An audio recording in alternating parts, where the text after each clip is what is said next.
So Chuck, we were just talking about how you've been across centers all over the country. How many have you visited in all your travels and various positions? I would say, combining my bowling career along with going to see clients of my own or working with USBC, I'd say Hmm. probably well over 100 centers easily. Wow. I try to kind of keep it to the like the sunny areas of the country if I can, California, Smart. Florida, stuff like that, Right. and but wherever the needs are. But yeah, Hmm. That's incredible. Yeah, I remember you were telling me about you had to go to. You're supposed to. You got an invite to go to Minnesota in the winter. yeah, yeah, South Dakota, I believe, right? And on that one in the middle of November. So I Mm. graciously gave that project to a coworker of mine, so that he would not have to miss out on all the fun. And Right. he actually got it. He actually got in, and didn't really have any much weather delays, ironically, which is Mm. pretty surprising. But he said it was like dog cold, man. Yeah. But Roger says Idaho's out. Yeah, there you go. Not Hey, sunny yeah. enough. Hey, some parts of Idaho are actually pretty nice, actually. So it's not too Mm. bad. Not too Yeah. bad. I Has would its do that. spots. Hmm. Cool. All right. Well, I think we can get kicked off here. Everyone can catch up, or they can catch the replay if they want to see the beginning. But I'm super stoked to have you on today, Chuck. I really appreciate you taking the time because I think this is and actually, let me make sure that we're good. So, um, I think this is a really prevalent topic, right? So, last month we talked about how to get employees and get candidates and get people hired. But because that's kind of what people first think is the problem, but sometimes the real root of the problem is that they have a hole in the bucket, and that is retention. So it doesn't matter how much you fill up the bucket if you have a hole, because it's just going to keep coming through. And so I'm really excited to hear from you and your experience on how you can increase retention and fix the problem kind of once and for all, right? Instead of hacking at the leaves, you can kind of get at the root of the issue. So obviously today is all about how to keep your A players and really, just some strategies for retaining bowling employees. So let us get started. I like to start with a question, and believe it or not, it's the same question as last time. And it is, what is your biggest challenge right now, and why is it staffing? I think universally across the board, that's what we see, that staffing is the largest challenge. Um, but I also like to open the floor and say why. And we did this last time, but I'd like to hear from some of the new people here on why they think staffing is the biggest challenge. What do you think are some of the issues of why it's a challenge? What do you think is causing it? I've heard things like, um, unemployment benefits, or, nobody wants to work anymore. I'd like to see in the chat a couple of things that you guys think. Pay rate. Yeah. Pay rate's a good one, sure. Yeah. Yeah, I'd be curious myself personally to see, for people who are like in the larger markets, like like here I'm in Dallas, but people in larger markets compared to the guys in the suburbs or in smaller markets, and like is it universal what you're seeing? Somebody said here, Cindy said like no one wants to work nights. That's certainly a good one in our Yeah. industry. Or weekends. Weekends, true. Hmm.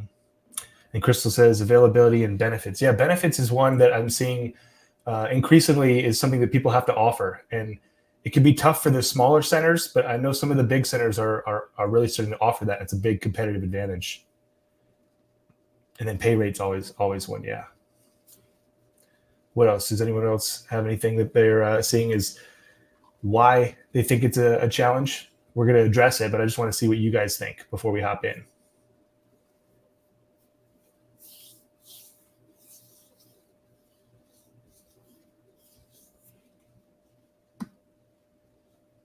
Okay.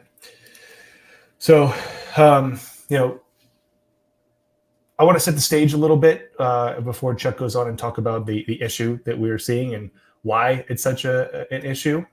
For to have retention of people leaving, one of the big things is obviously employees constantly leaving. If you don't have your retention in place, it's a revolving door, and you're always having to retrain, which then requires you to spend more time hiring.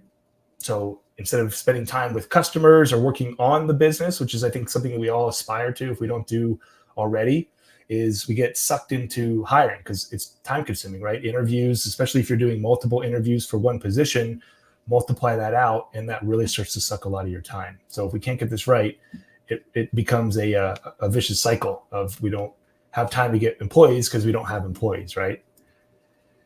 And then we end up perpetually training and onboarding. So we don't get people out of the really productive era, right? Because it takes, almost, 3, sometimes 6 months for an employee to really hit their stride. So if they're always new, we don't get that full payoff of that productivity from them. So we're not getting the full amount from our employees because they're always in that new period, and then they leave and you start the process over again. So another issue we have if you don't get the retention right. And then obviously it drags down employee morale. Anytime someone leaves, whether on good terms or bad terms, it's not usually a good look just because people are seeing people leave, and it's debilitating for them. And then the employees who stay are the ones who pay for it, right? If you're short-staffed, your good employees, your best ones, are the ones who bear the brunt of that. So it ends up dragging down the morale. And then at the end of the day, you kind of feel like you're on a treadmill, right? You don't have time to hire because you don't have enough employees, and you don't have enough employees because you don't have time to hire, right? It's the catch-22, the chicken or the egg, and you're stuck in the middle of it, not being able to do what you really want to do. So I brought Chuck here, though, to talk about the opportunity of what it looks like when we can get this right. So if you do it right, you might recognize that logo on the top, but you can get employees that stay for years. We're going to talk about some case studies of people.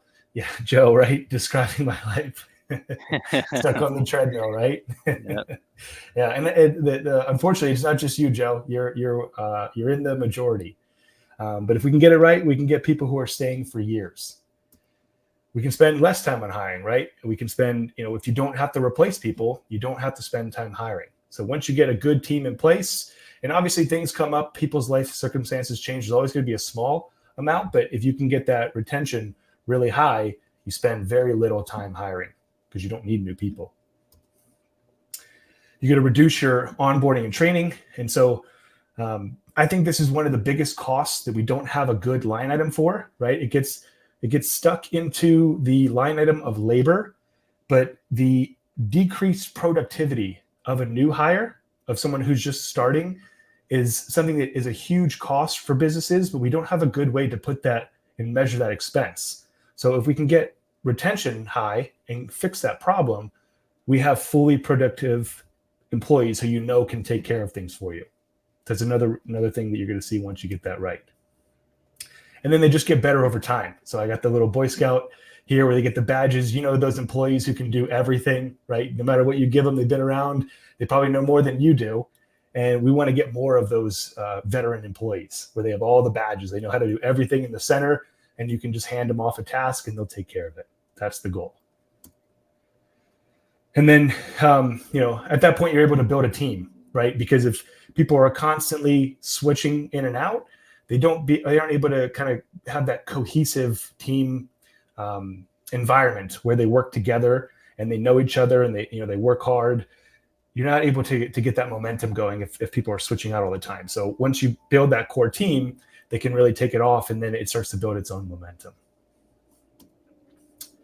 So before we move on, I wanted to ask you guys why is it important for you to get retention right? We talked about maybe some of the issues here, but for you personally, I'd love to see in the chat, why is it important for you to get your retention fixed or correct or high, however you want to put it? What would it do for you, or what problem would it solve for you? I'd like to hear from you guys.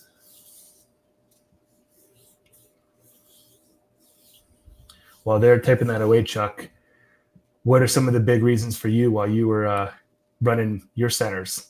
I would say for me, right, it would be, the word would be freedom, because we put in, as proprietors, already long hours and things like that, but we also put in a lot of money, right? And you would think that if you were investing a lot of money into like an asset of a business, you wanted to have some freedom to enjoy, the luxury of like being an owner. So for me, I was always about personal freedom to be able to step away and know that things would just not implode, which is, kind of like I think a lot of us are looking for in a business. So. Mm-hmm. Yeah, and that looks like what a lot of people are saying here, like Joe with delegation. You can hand things off to people, so you're not the one wearing all the hats, doing all the different jobs. Cindy says free time to do more revenue building. That's a huge one, Cindy, because it's tough to do those extra activities if you're stuck at the front counter because people are calling off, right? Or you're in the kitchen because someone you're the cover a shift for somebody. You're not able to go out and build and out there with the community. Exactly. Yeah. Um, and then Roger with the consistency. Yeah, because they come in one week and it's great, and then it's a new set of faces and it's a different experience every time, and it's tough for you to be able to drive the business right because you're worried about what crew are they going to get this week, and are they going to do a good job. So that's a great point, Roger. And then Crystal, happy staff, a better team. Yes, right. If we can get the same people and they're solid people, right? If you have a bunch of winners together, they tend to perform well and they're happier. Whereas if you have a bunch of people who are new or don't know what they're doing, they're not going to have as good of an experience, which means your customers won't either, and neither will you. So those are all great reasons to get our retention fixed. So appreciate that, guys. So we talked about that. So I want to introduce today's speaker. Obviously, you've talked to him a little bit. So Chuck is a guy who's been all around the industry. He built a center from the ground up. He's been honored by the Bowlers Journal as the best new bowling center in the world. You read that right, in the world. He was also honored by the BPAA for employee relations and retention. So if you want to have, there's no better person to be talking to us about this because he's literally been recognized for that. And he's, like we were talking in the beginning, if you were here, he's been to over 100 centers easily and worked with centers all across the country. So he's seen what works. Not only that, he didn't mention it here, but he was also a pro bowler. So he lives and breathes the sport. And so I don't think there's a better person for us to talk to today about how to increase that retention. So I'm really excited to turn it over to Chuck to tell you guys. Awesome, man. Well, I'm certainly glad to be here for us. I know I enjoy your content that you put out, and it's an honor to kind of be here and everything. And so, one thing that I would say a goal of mine today, I certainly would not have had a successful center without having a great management team, and a great staff. And I don't want to, I guess, sugarcoat it and say we didn't have our scars along the way and our learning curves. But I guess the goal today, if I could save you guys some of the pain with some things that I learned along the way, then that would be, I guess, those scars would have been worth it and everything. So, for my wife and I, we actually built a center in the suburbs of Dallas that 2003 is when we built it. I had sold a tech company that I owned. Like Forrest said, I was big into bowling.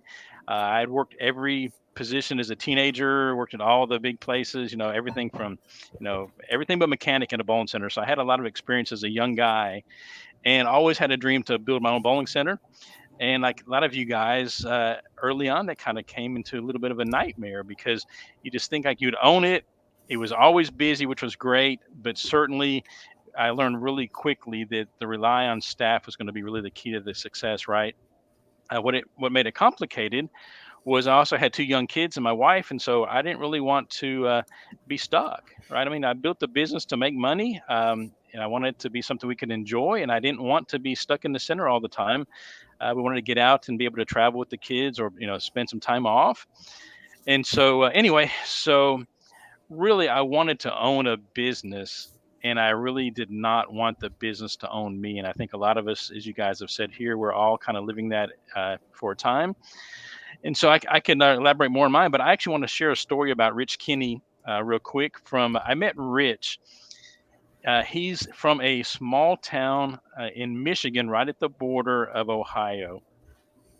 Less than 10,000 people. He's got a beautiful, privately owned center. I think he's got 20 lanes. When I met Rich was on a project with the USBC. I helped him kick off his youth program. But I was really impressed when I met him in like 2018 about how well he really treated his employees like family. And I still see him on Facebook. I see him at a lot of conventions.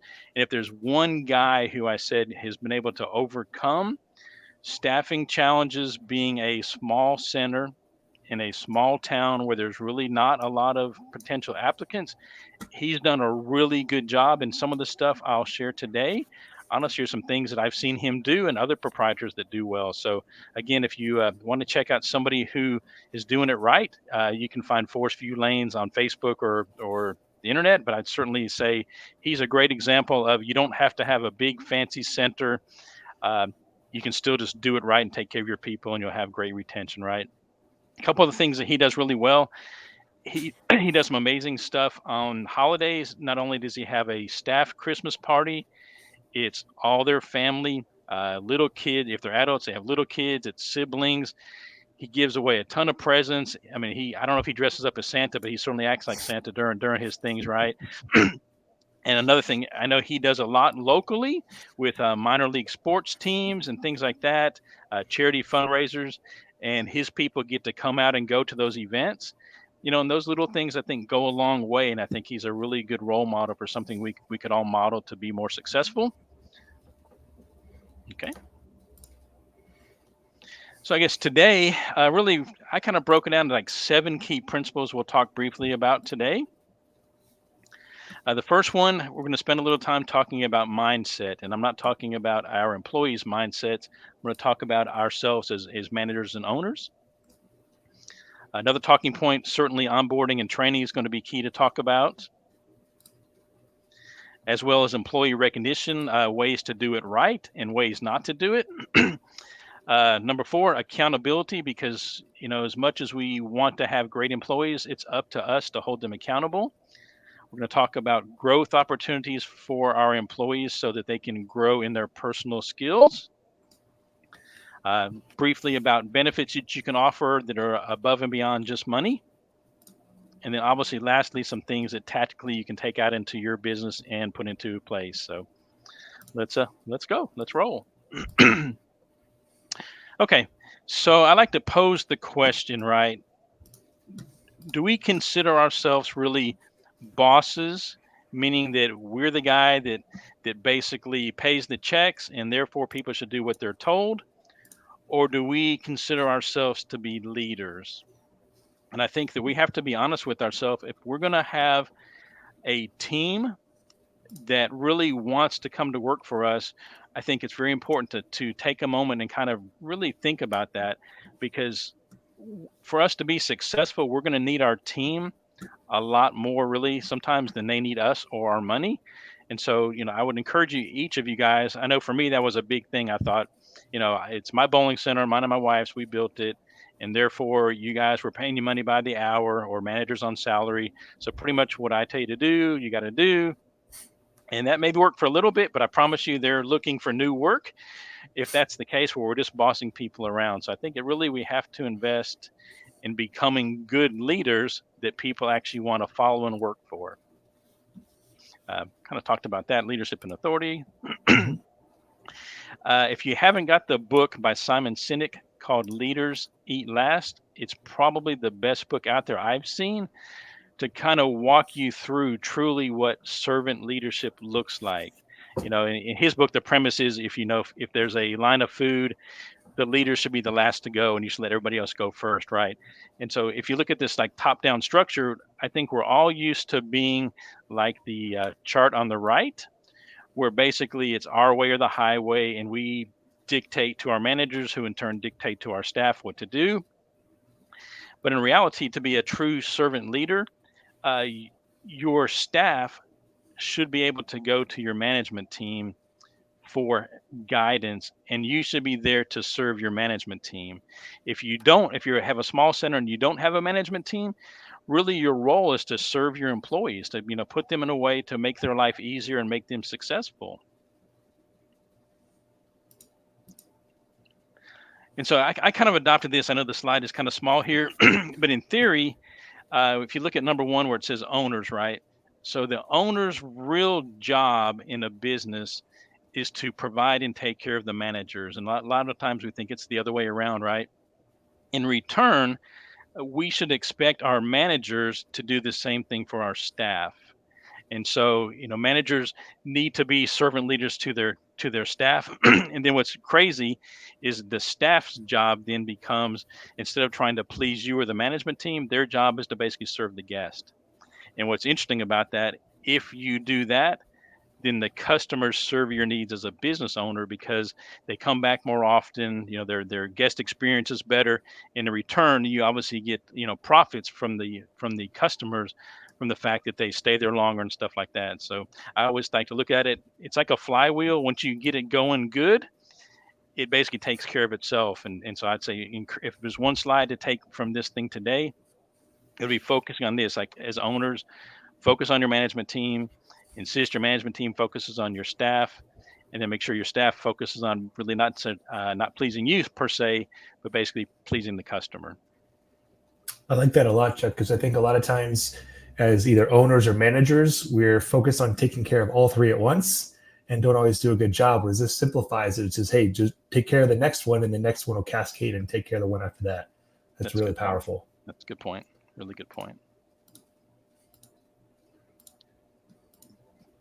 And I think another thing that's crucial as well, I think we want to try to capture the hearts of the employees, right? And so, I like to equate it. Everybody, I think, wants to be part of something big, part of a cause, part of a mission, right? And so, especially with the younger employees, or even the employees who work for us who are like bowlers, and they come to work for us, as bowlers, they think of bowling as just bowling, right? But I think it's important that your party hosts, for example, know that they're going to make an impact that could potentially, certainly make the day of a birthday mom and a birthday child, right? But they should know how important their role is into something that's bigger than just bowling. It's a chance to make a kid's day. Same thing when it's like cosmic bowling in your staff. Yes, it's black lights and bowling, but it could be somebody's first date. It could be somebody celebrating an event. And so I think, bowling is really a people business, right? We've heard that a million times, but even when you think about league bowling, even though we all probably have some guys who maybe like to complain sometime, and if you have any league bowlers in your center, but the reality is, we're providing them a weekly chance to gather with buddies, friends, couples, businesses in the area. And sometimes I think we lose sight of that. And I think for sure our staff can lose sight of like what even league bowling could mean to our bowlers that have been doing it for many years. And so we're trying to capture the heart of the employee and make them aware of really their little role, how big of a role that plays in customers' happiness. And then they should really have some pride, right? So I would like to ask, ourselves, like, hey, what is our mission? At your bowling, like, what is the mission? Because we know we want to make profits.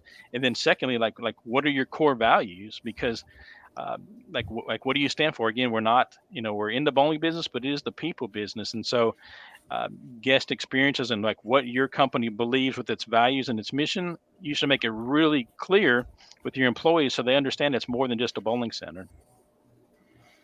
Yeah, I think this is a really underrated one, Chuck. Especially, more the business, hard driving people think this is kind of the woo woo soft stuff, but it really goes a long way and carries the day. Because I think, not to get too cultural, but I think a lot of people are really searching for something bigger themselves, to be a part of a group and feel a part of a mission. And if we can provide that mission, they'll go to the end of the world for us. Yeah, I think without a doubt, because if you can get them where they even out in the community, right? If they're volunteering out in the community with your bowling center, if you're doing like, parades or things, anything that really, makes them feel a part of your internal community, but also the community as a whole in the area, because, Mhm. bowling centers traditionally are, them and churches are like the two places where a community tends to gather, right? People go to church on Sundays, but they're always looking for, some kind of fun in the area. And it's pretty cool to let your staff know they can be a part in making the communities, day or week, making it memorable and everything. So Mhm. Yeah, I couldn't agree more. There's less places to do it, so you might as well be yeah. that shining light. hmm Okay, so this one, I would say, I would kind of curious, just kind of by show of hands in the chat, or comment real quick, right?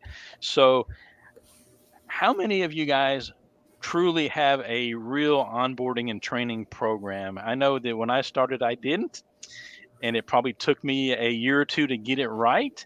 And as a result, we probably lost some really good employees because really we just weren't uh, really good in that category when we first started. So, I mean, like, if you guys want to in the chat say, hey, you've got one or you don't, I'm just kind of curious. We do, but we didn't at first, and we learned the hard way that you need to have that because you only get to make that first impression Yep. once. Yep. And so, yep, here's Joe says, hey, we still do not. And I think that, we spend so much time putting out applications, interviewing people, trying to make the right decision on who to hire. And then we pick the one we think is great, right? But we pretty much bring them in and it's like, hey, here's your uniform. Here's how you work the computer. Okay, here you go. You've been onboarded, trained, best of luck to you, right? And so I would say that one of the key things is to be able to onboard people properly because just like you would onboard a guest to make sure that if it's a new league bowler, you want to onboard them and make them feel welcome and stuff like that.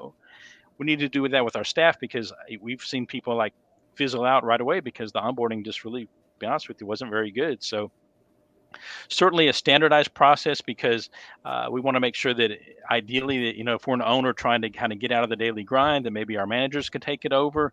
But same thing, a standardized process.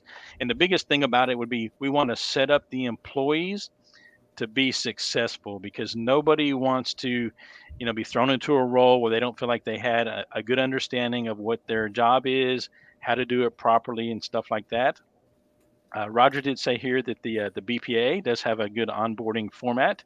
One of our little cheat sheet at the end of the call here. I don't want to give away the secret, but we actually have something very similar to for you guys as well, because we want to make sure that you have a tool that to basically build out your framework to create an onboarding that can be successful at your center. Right. Again, same thing. We're just wanting to start them off on the right foot, not destined them for failure right away. Right. And then also an employee handbook which in and of itself is actually not necessarily onboarding and training. Your handbook is typically uh, rules, policies, procedures, where onboarding and training would typically be more, getting them welcome, acclimated, and then of course training in itself is giving them the skills they need to succeed in their role. So I know this is a big one for you, so I want you to let you take this little spot here. Yeah, so this is something that was really groundbreaking for me, a real eye opener. Crystal, this will be really particularly relevant for you as you build out your process. As we tend to do the SOPs, kind of like the checklist of what to do, you start to get almost bogged down because you end up inserting the training in there as well. So you give them all the steps of what to do, but then naturally you want to tell them why to do it. But if you put it all together, SOPs and training in one, you're going to end up with pages and pages of stuff that ends up being not as helpful after the first time. So what you want to do is separate the SOPs and the training. SOPs is the checklist of what to do. Training is the reason why and behind it. If you think about it, the training, they really only need once or twice in the beginning, and then they can follow the SOPs. So if you end up putting them together, you end up clogging up the SOPs and making it a lot more difficult to use. Whereas if you just put them separate, they can read the training up front, first 2 or 3 times, however much they need it, and then the SOP is just quick. So just wanted to highlight that. That was really a game changer for us when we made our stuff. And it'll make your SOP creation a lot faster, especially because a lot of times SOPs change. And then the last thing you want to do is have to change that and change the trading, and it becomes a mess. So I wanted to point that out. Yeah, that's a very good point. Actually, that's a really good point because I know when I started, we just piled it all into like a big document, and it was like, okay, what is this? Is this, standard procedures? Is this training? Is this onboarding? But yeah, to take the time Yeah, now, look in hindsight, to break it out like that is really valuable for sure. it becomes a time-consuming, unusable mess. Hmm. That's from And experience. and overwhelming too, right? To the employee, Right. it's overwhelming too. Exactly. Yeah. I screwed it up enough times. Okay, so I think we would all agree that we need to give our employees some good recognition for when they do things right. And so I would say typically, like in my center, we actually had 2 specific things we did, right? We made it easy for customers to tell us how their experience was. If any employees were outstanding, party hosts, like a ratings sheet, as well as to voice any concerns they had, right? And whether that was done via email, a form at the front desk, it really doesn't matter how you do it. But I'd say it's really important to survey your guests to get their perspective on how your staff is doing, so you can honestly uh, honor the ones that are doing it right, and maybe work with the ones who are maybe struggling a little bit. Also, at the same time, if you have a decent sized staff, I always recommended that we had like peer to peer feedback. So if you had a counter person and you were a night manager and you saw them doing well, yeah, I would encourage peer to peer feedback as well. So as the owner or the GM of your center, you can see what other peers within your organization are saying about coworkers. And what's amazing, if you make it anonymous or confidential, it's amazing what you can find out in your surveys that you wouldn't hear as being the owner or the general manager. It's just amazing to kind of get that kind of thing, right? Um, Second thing would be certainly acknowledgement. So there's, I mean, numerous ways to do it. I've seen on the Facebook group, we had you guys, Forrest, you had a little topic on that a couple weeks back, and it saw some good things. Um, I would like to say I've seen things from employee of the month boards, uh, emails with it, front row parking for an employee of the month. Any of those types of things are really good. But if you want to go to the next bullet point there, uh, I would say this one, think through very carefully. There's actually a risk factor when you do recognition, right? And so, for example, have you ever been to a restaurant or business and you've seen on the wall like the employee of the month plaque, and there's like 2021, it says January, and it's got somebody's picture. February's got somebody's picture in her name. March has got someone, but you're in November and it's in the last 6 months have not been updated, right? So if you don't have the ability to like follow through, if you know you may not follow through, pick something simpler that does not require like a lot of maintenance, because nothing will backfire worse than implementing something in your business or promising you're going to recognize your employees, and then you just drop the ball and it really kind of backfires, right? Second thing about that I said was to kind of avoid like a winner take all thing. And I learned this, firsthand from experience the hard way, right?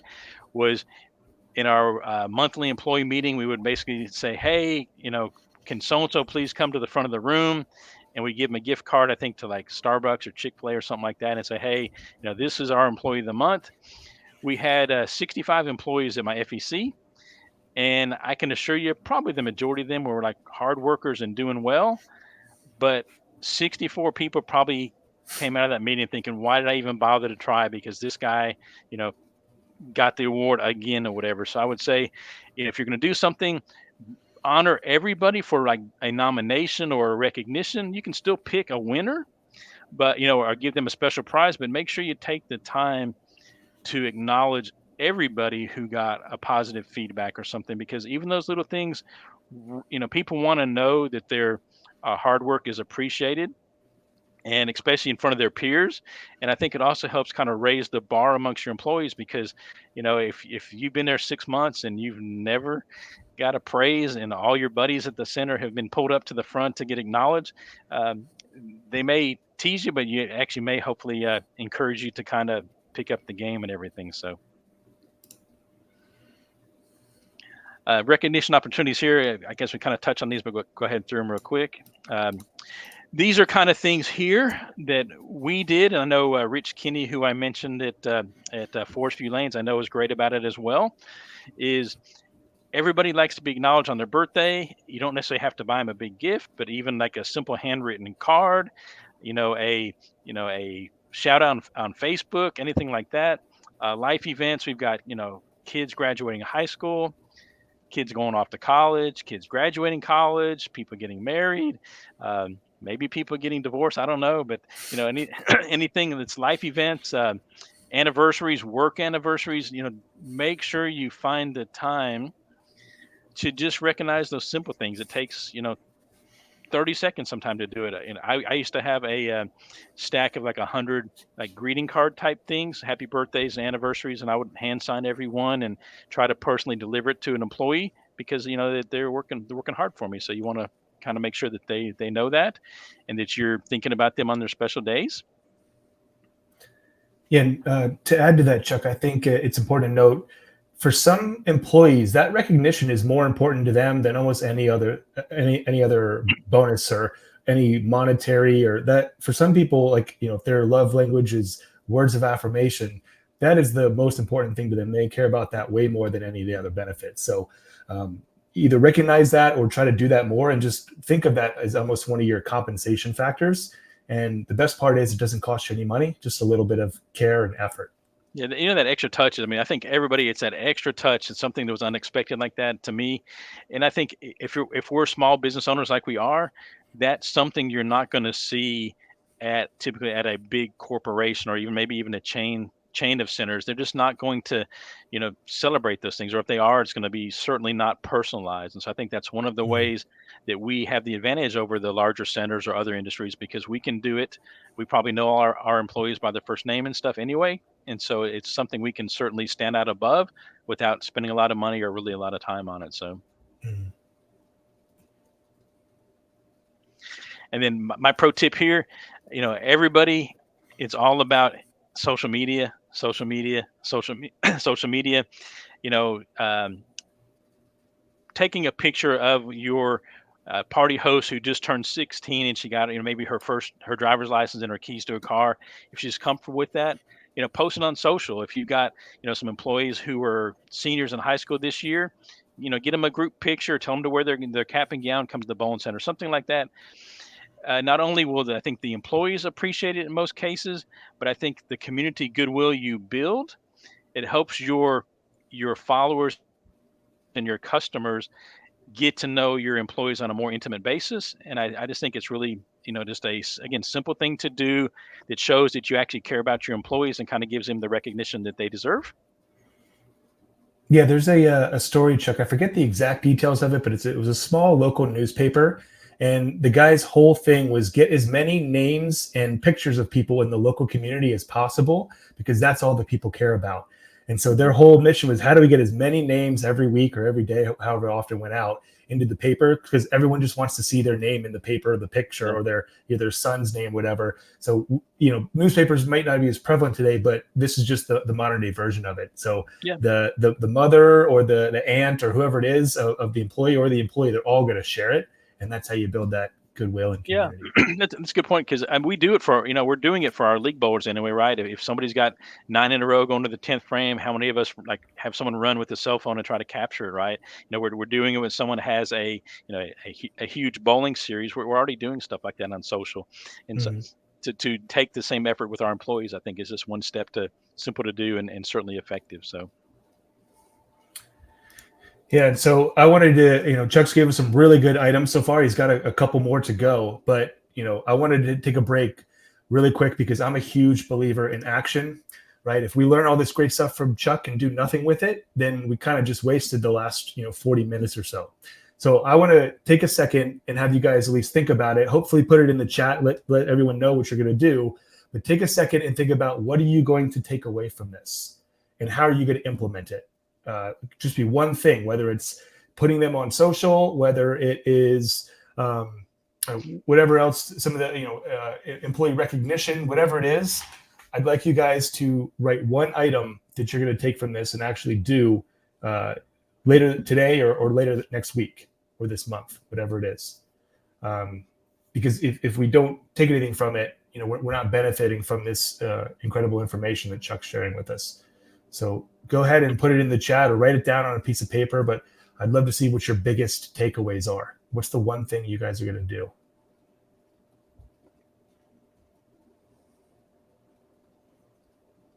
More with social media? Okay, yeah, I like that, Joe. I mean, you don't technically really need a manager for social media. I mean, you could do it, or you have a page do it. Any of your employees, a general manager, whoever could do it, you could have them do it. and I think to that point, right?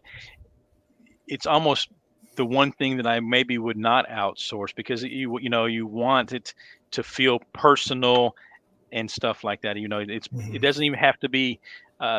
it's casual is fine. Doesn't even have to be like a professional photo shoot, right? Just something that you could put on there that's casual, just like not to overthink it, but just to kind of get a picture out there and kind of honor them for whatever their Mhm. recognition is. Yeah, like for example, we do marketing for bowling centers, and we don't do the organic posts. It's better that the center does them in house, because it's not a marketing function as much as it is just recognition for your team. And I like the cards, Cindy. You can go to Trader Joe's and it's $2 or $1 for a card, and it means the world to them. And it takes you 30 seconds to write, and just the fact that you remembered makes all the difference in the world. I really Mhm. like that. It's good. Some good feedback there. Mhm. Yeah. So yeah, like I said, make sure you know what you're going to take away from this. So Chuck, let's turn it back over to you for a couple more. Sure. Okay. Okay, so we kind of talked about the fun stuff, about actually honoring them and all that good stuff. But the reality is, we also have to talk about the truth that sometimes we have to hold people accountable, right? And so, if you're like me, you can have a tendency to want to become friends with your good employees, right? And I think as owners, like I said, we need to serve our team. But the reality is, if I relate to parenting quite a bit. I've got a couple of college age kids now. It's really hard to be a good parent if your goal is to be their best friend, right? Because when we do that, we tend to withhold sometimes what we think. We see things that we kind of let slide, and it builds up, right? And so I'm sure each of you could relate. Have you ever had a what you thought was a valuable employee that for whatever reason he could not get to work on time? But because he was good with the customers, or because he could work the weekends and you didn't have anybody else, we kind of basically just let it slide and kind of didn't rock the boat. Uh, it happens, right? And so I would say, in the long run, everybody's watching, right? And so again, I talk about parenting quite a bit, but if you let one kid get away with something, I can guarantee you the rest of them are going to be watching as well, right? And so we can't let it build up inside. Sometimes we don't have to be jerks about it. We don't have to take the boss mentality. We can still be a leader with some authority, but you know, give them the gift of telling them what is really like wrong or upsetting you, so they have a chance to correct it, because sometimes they just don't know. My challenge was always, I was trying to separate who didn't know from who didn't care, because usually most people, if you give them some feedback and you didn't let it hold up, bottle it inside, they would make a good effort to fix that. But then the ones that don't, they're going to weed themselves out, right? uh, but ultimately, like, we get what we tolerate. So if we're not holding our managers accountable, if our managers are not holding our staff accountable, then I mean, we have to look in the mirror and say, hey, what do I expect? Because I'm not really holding them to a certain level of standards, right? And then certainly, like I said, it's really hard to play favorites. I think we all, whether we admit it or not, have some employees we consider to be, our favorites, but we have to be consistent. And if our policies say everybody wears a uniform with a name tag, and our most favoriteest, friendliest employee has a tendency to kind of forget it, we have to do the right thing and say, hey, we got to lead by example. And please, please, please, I can't give you any special treatment, even though you're my longest employee or my favorite. But we just can't have that. And I'll share with you a quick story, Forrest, and you guys. So my center, I was big about having the same standards for myself that we did for our team, right? And so my wife worked for us as a part-time bookkeeper, but she was also like a stay-at-home mom, and stuff like that. But she would come into the office maybe on occasion with like out the Bolorama logoed shirt, and I'd be like, "Hey, where's your shirt?" I just got to go to the store. I'm just gonna go make the bank deposit. And it's like, "Where's your shirt?" Because I think if we're gonna lead by example, we got to kind of hold ourselves accountable as well too. So anyway, Mhm. Yeah, no, nobody's exempt, right? yeah, exactly, Mhm. exactly. Okay, and then again, performance reviews. Oftentimes it's basically, oh crap, it's a review time. We got to talk about raises and things like that. But I would say that certainly annual reviews, right? and it's also talking about constructive feedback as well as positive, because people want to hear and see that you're acknowledging what they've done well. And then the same thing, you don't have to hold either of those back until the annual review process, right? We should be giving regular feedback, to our managers on how they're doing. We should expect our managers to be doing the same thing with the employees, to give them, praise where praise is due. Hey, thanks for coming in on a Saturday night when we were shorthanded. Thank you for staying late. Just anything that we can praise that's noticeable.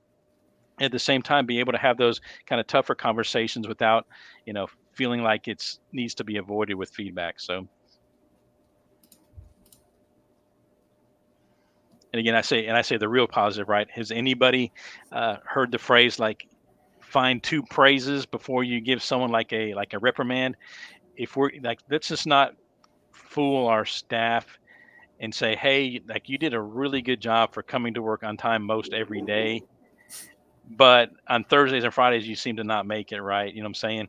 And so let's be real in our positive, not just a bunch of fluff participation trophy type stuff. Let's give them some real focus on real positives. This is not if there's nothing positive to say, which I would say is hard to actually happen. But let's not make up things just to say we have to say two or three positives. Let's be real with people, right? And on the same thing, acknowledge the real concerns. Like I've said, don't sugarcoat it. If something is the issue, we have to owe it to them to be transparent and share that stuff, right? I'm sure you guys know, reviews is more than the discussion about money.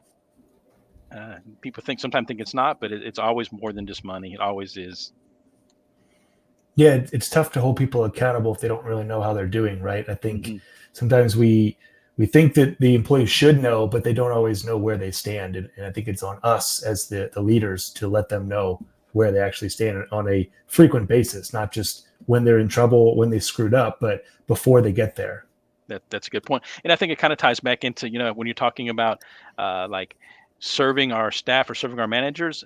Oftentimes it would be like, okay, hey, I see you're struggling in this area, so how can I, as your supervisor, help you? And how can I help you get this turned around? Because it's not always just up to them. If we're going to truly be servant leaders, we need to get invested in that as well and try to help them get things turned around. So, Joe put here, people recognize authenticity. I think that's 100% right. They just want, you know, we're humans. We just want to have human talk and be authentic. I think is the best way to Mhm. do it, without a doubt. So, Yeah, I think they see through it yep. when you're not.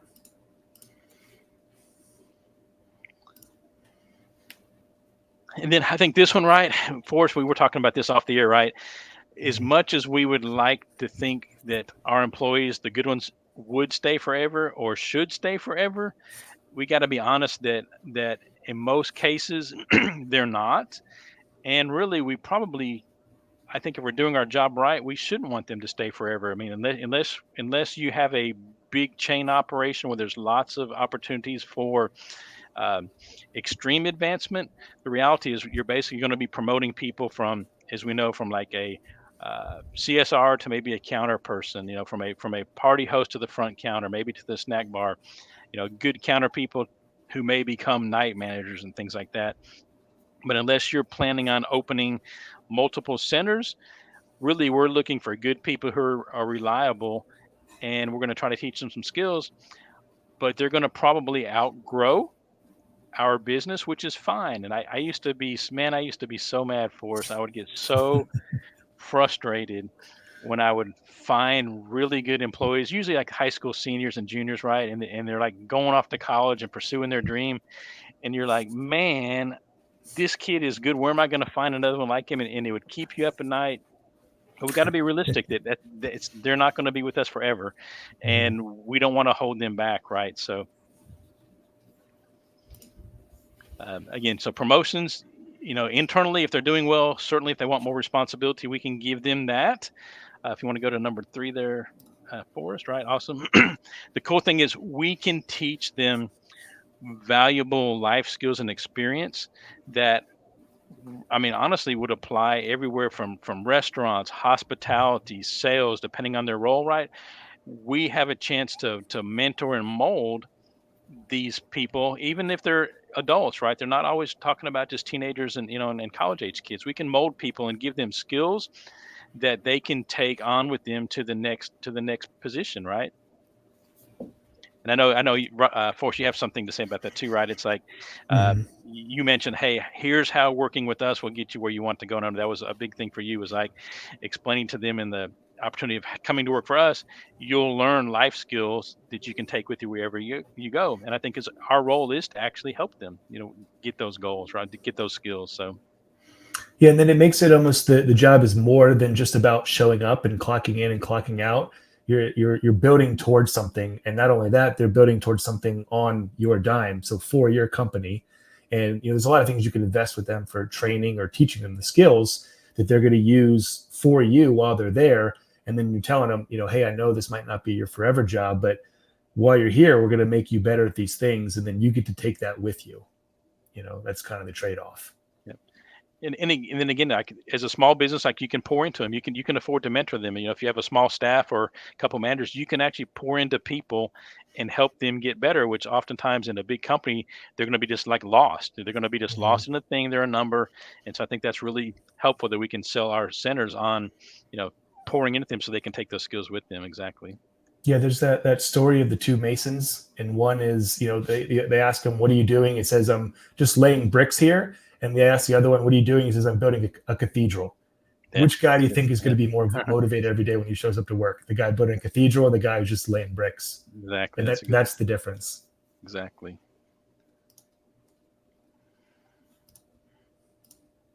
Yeah, it's the same thing. Yeah, mentioning they get to take those with them. Mhm. We talked briefly about benefits. Again, it's more than money, right? So, discounts. I'm sure most everybody here either does some sort of free bowling or free food or discounted bowling or discounted food. I think anything is good. I think different people have different belief systems about like what the right amount is, but offering them some kind of discount, I would encourage you if you're not already doing it, extend that discount at least to them and their family if they're together, not necessarily if they're coming in, without the employee, if they're coming in as a family or even with friends, because it's a pretty cool thing, especially with, let's say you are you have a young couple and one of them is working for them to be able to bring their family into the facility and enjoy it at a reduced price certainly helps build morale and helps you, I guess, stay in good with their family members. But the same thing, if you have a lot of like high school kids or college kids, let them come with their buddies, right? It's more business, not necessarily free, but a discount where they can be the hero amongst their group and kind of raise their status with their buddies. That those kind of discounts go a long way. I think we all know that in a lot of cases they're probably doing that anyway if they're working, but we can actually put it in a document so we don't have to like let it happen by itself. Mhm.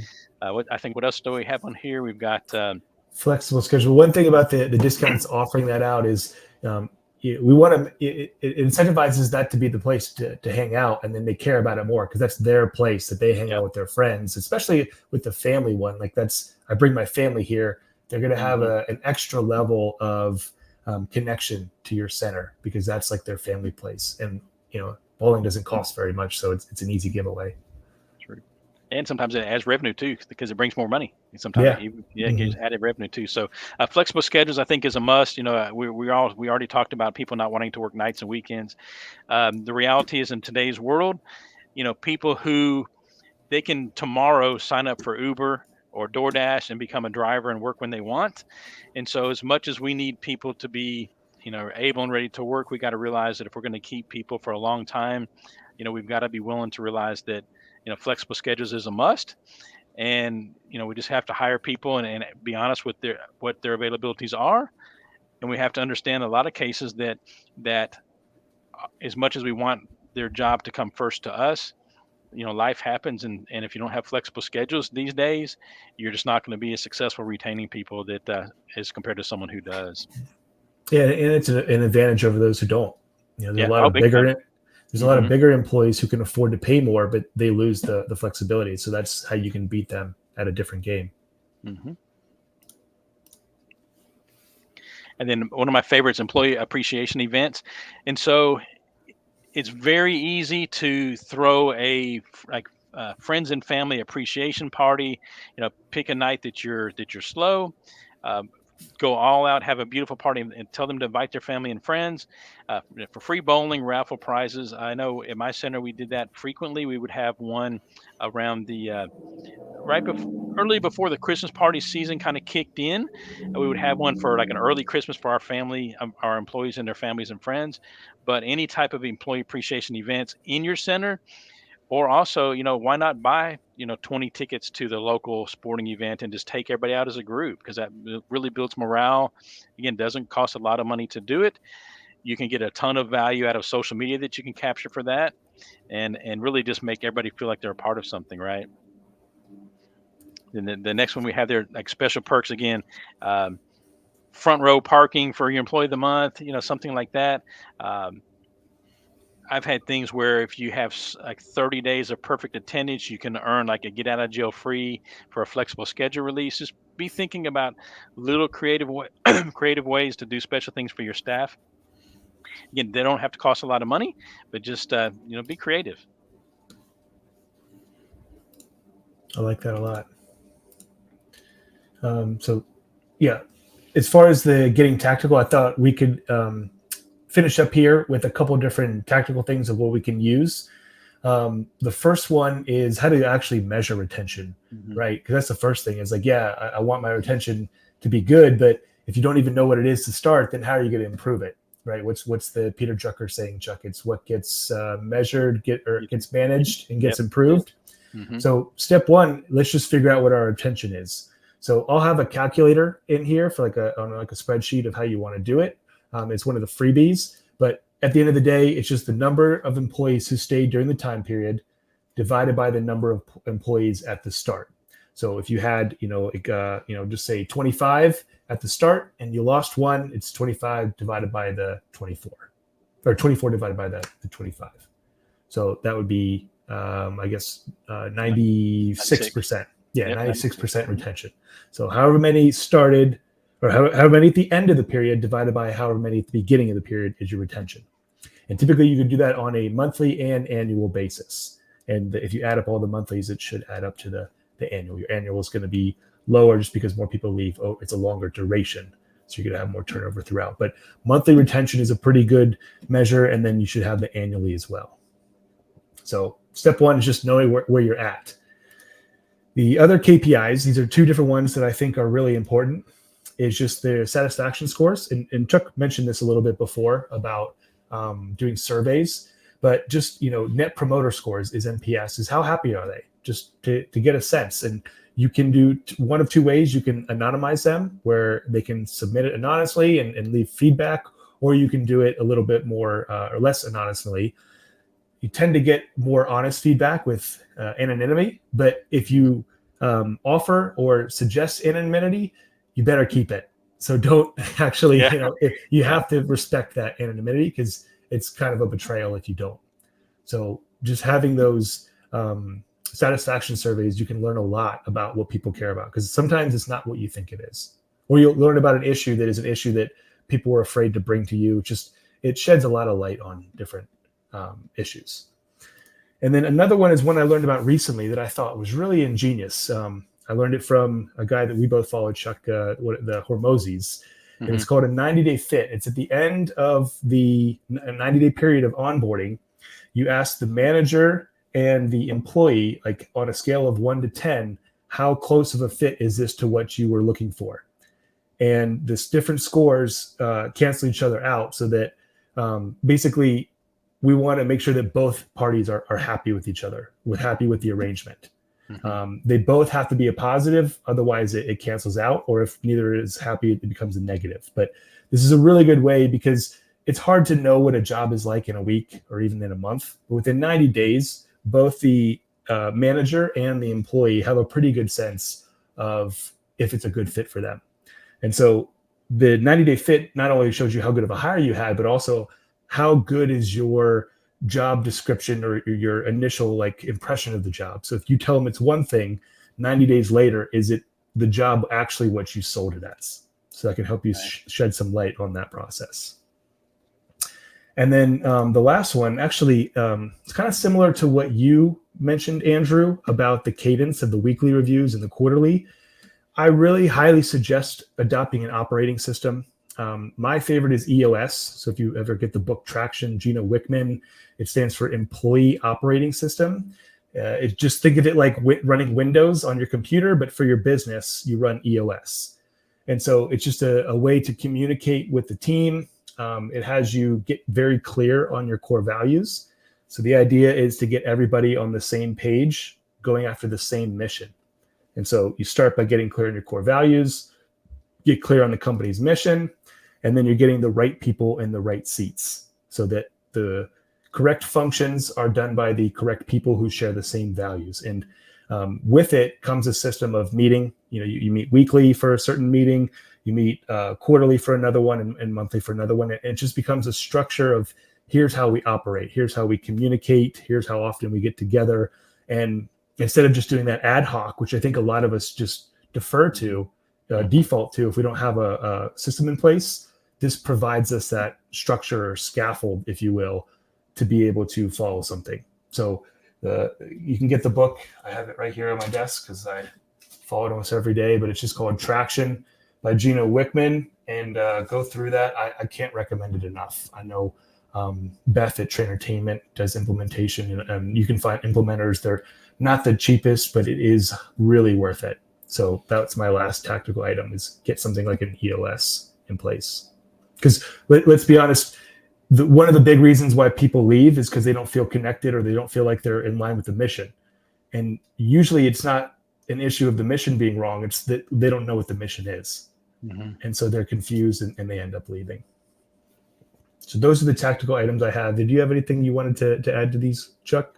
No, I would say again, you can't focus enough on getting the right people in the right seats. Sometimes, we hire someone at a necessity for a certain role, but then like 90 days in, or even less than that, sometimes they're realizing that maybe that's the wrong fit, but they're a valuable candidate.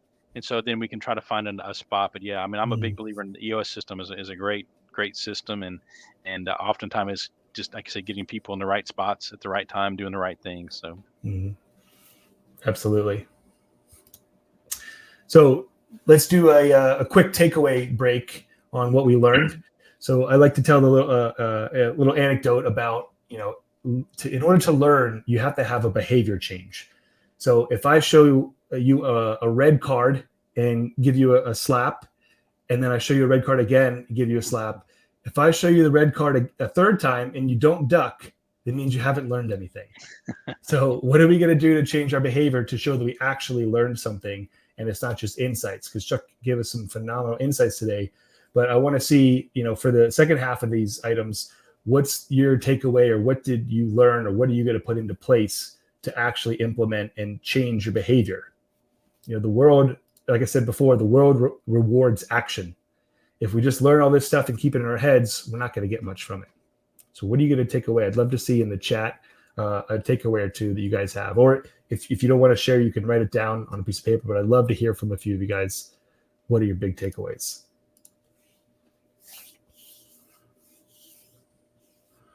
Onboarding strategy. Yes, Joe. And the good news is if you do it well, you only have to do it once, and then it's there for you, right? A little bit of work up front one time, and then you're good to go. You can follow it consistently. And then you can make minor tweaks to it, but having that in place goes a long way.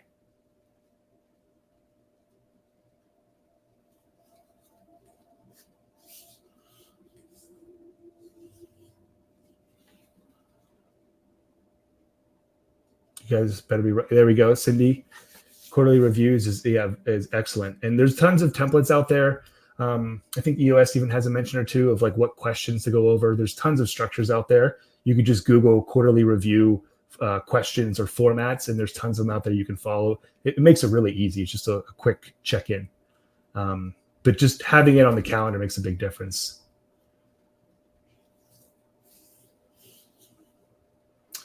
Yeah, Joe, so using the social media, super easy to do. You'd be surprised at how easy it is. This is, a less than an afternoon kind of thing. You'll be able to do that quickly, but I love the implementation. So hopefully you have your takeaways. I wanted to open up the floor. If you have any questions, you can type it in the chat. We'll be around a little bit longer. I know we're slightly over, but we're still making pretty good time. So if you have any questions posted here, we're going to have an opportunity in a minute for you to send a few other questions. But I wanted to open up the floor just for a sec to see if anyone had any pressing questions related to this. If not, we can move on to everyone's favorite, which is the freebies. So Chuck put together a really cool onboarding checklist cheat sheet. So Joe, if you're looking to create an onboarding system, this is exactly, and Crystal as well, I know you're creating a system. If you want Chuck's cheat sheet on how to do it, just text your email to this number and we'll get it over to you. That's the easiest way we found, is just to text your email to this number here and we'll send that right to you right away. So I'm going to move over to the next one. Hopefully you guys got the number if you're interested. Last thing, Chuck very graciously has offered to give everyone who's here live with us a free 30-minute coaching session. So he does coaching for centers all across the country. He usually charges a fair amount of money to do these on an ongoing basis. But for the people who joined here today on the webinar with us, he's generously offered to give a free half-hour session with him to go over your specific situation. So how you can increase retention or even operations. You know, Chuck has been all across the industry, so he's a phenomenal resource for retention, but all things running your center. So if you head to meet.strikingprofits.com or scan this QR code, you'll be able to book that time in with him.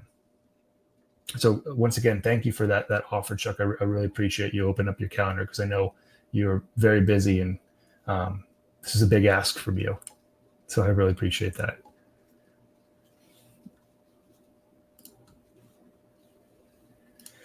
Great. So that's pretty much all we had for today. Thanks again so much for joining, everybody. We're really looking forward to seeing you all out there, but appreciate you spending some time with us, and make sure to take your free coaching session from Chuck. Could not recommend that more. So only for the people who are here.